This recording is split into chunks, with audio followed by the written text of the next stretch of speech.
Hey everyone, welcome back to Triple R Reefer. Got a little update for you. Not really, it's not an update. I don't even know why I said that. Wow, what an awesome channel.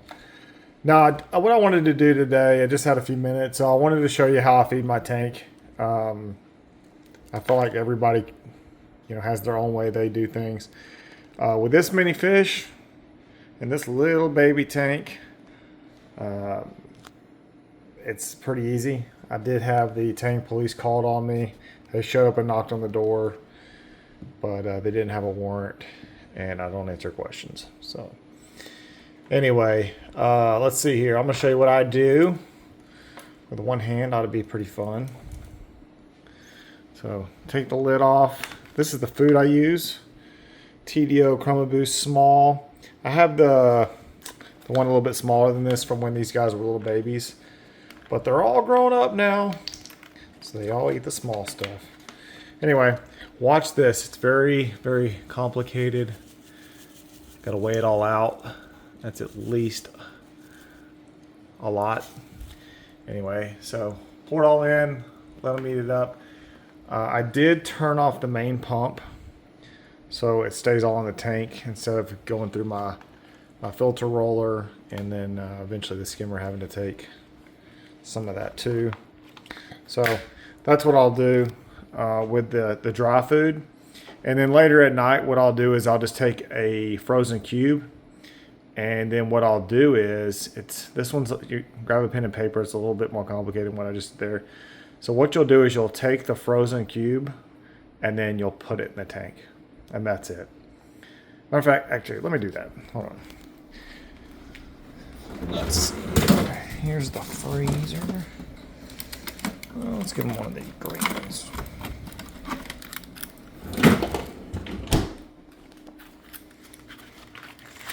All right. Pop one of these puppies out. All I'll do is pop one out. Oh, looky there. Wash your hands if you don't do that. I use Dawn.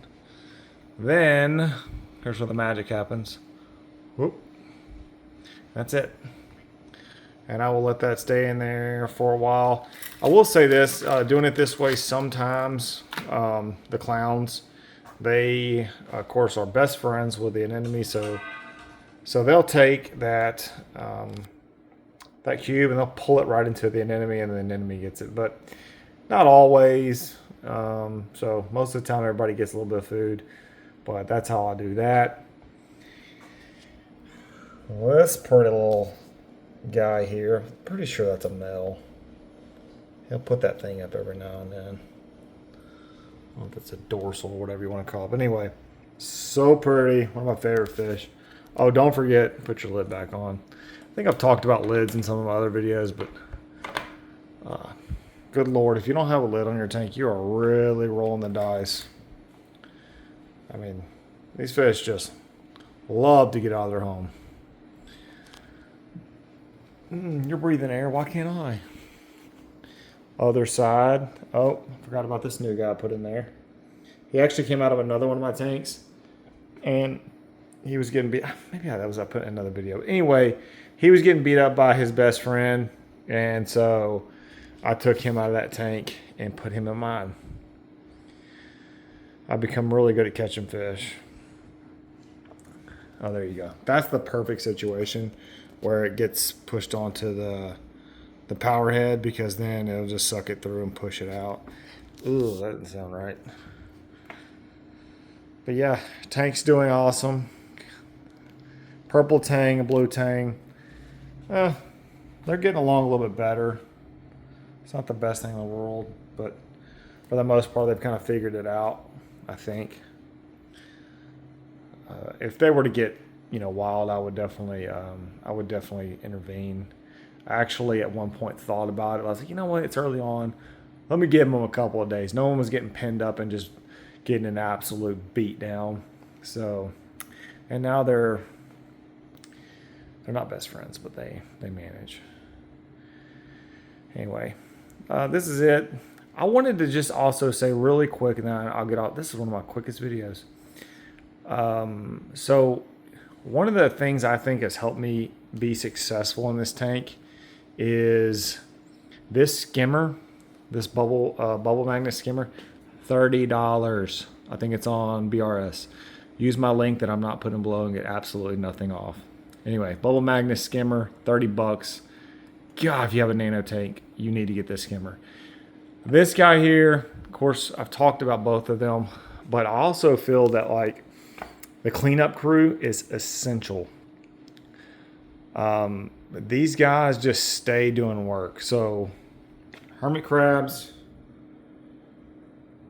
staying busy. Urchins, my absolute favorite for algae. If you look in this tank, you're not going to find a single speck of algae in this. Actually, you probably would. But really, they just got to mop it up. They mop it up. So if you're not using urchins, you're making a mistake. The best cleanup crew. Anyway, and then just obviously, like I said, turn off your pump. Don't let all your food and stuff go down the overflow.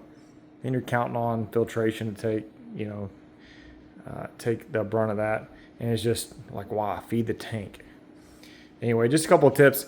And then lastly, I hate water changes. They suck. But in a nano tank, changing 5 gallons, I could probably do it. Mix in, drain in, vacuum and sand bed like 20 minutes. If I just take water out, put it back in, 10. I don't even mix the water all up. I let it till it's kind of clear, throw it in. Everyone seems fine. I don't even match temperature. That's how terrible I am.